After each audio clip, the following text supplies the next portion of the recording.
My perspective on negotiation is very much a win-win approach. Win-win is the best even for selfish reasons. Even if you don't care about the other party and their result, and you only want to maximize your return on the negotiation, still the win-win approach is the best way of achieving that. In fact, there's the idea of win-win or no deal. Win-win or no deal. If you can't get win-win, walk away, go somewhere else. Why? Because if it's a win-lose result, if you are taking the old school approach to negotiation, which is the win-lose approach, where you push something through at the other party's expense, what's going to happen is that rapidly becomes lose-lose.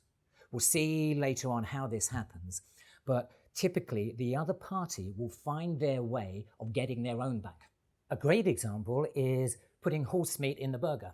If you remember, the supermarkets, they squeezed their suppliers because they could. They squeezed them more, they squeezed them more. This was very much a win-lose approach to negotiation. And what happened? The suppliers agreed, but they put horse meat in the burger. They found a way of evening things up. So win-lose rapidly becomes lose-lose. The other approach of lose-win, well, we definitely don't want to do that. We absolutely want to make sure that we get our outcome. That is crucial. So lose-win is just not a goer at all. So absolutely go for win-win, even for selfish reasons. Now, some of you might be thinking, I know, that the people that you work with aren't necessarily win-win players. And it is true that the win-win approach only really works if the other person is a win-win player too. So what we're going to look at in this course is a methodology that I've developed called strong win-win. And strong win-win enables you to go for win-win because there is value in doing that, whilst protecting yourself against anything that they might try on. And perhaps even better, strong win-win helps the other person become more of a win-win player. Even if they weren't naturally a win-win player initially, the strong win-win method will help them become one. And if you put these methods into practice, you will find that there are potentially quite remarkable results out there to be had. And I really encourage you to be very ambitious in terms of your outcome that you can achieve from these negotiations. I believe that there are some much better results out there to be had than most people think.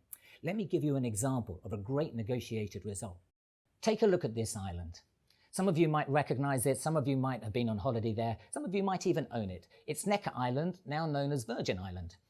In 1979, this was on the market for £5 million. Now, how much would you offer for it?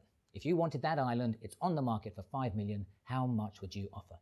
Some of you are probably thinking 4 million, maybe some of you being a little bit more aggressive, offering 3.5 or 3, maybe even 2.5 million. Richard Branson offered £100,000 and he got it for £180,000. How did he do that? Well, he found out that Lord Cobham was the owner. Lord Cobham was asset rich, cash poor.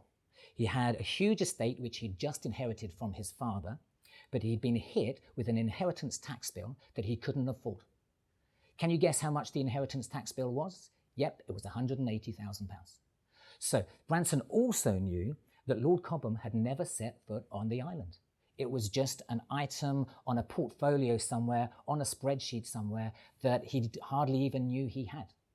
So Branson got the island, Lord Cobham got his inheritance tax bill problem solved. Both parties went away happy, and that's an example of the kind of remarkable deal that if you think about it and really do your research, is available to you.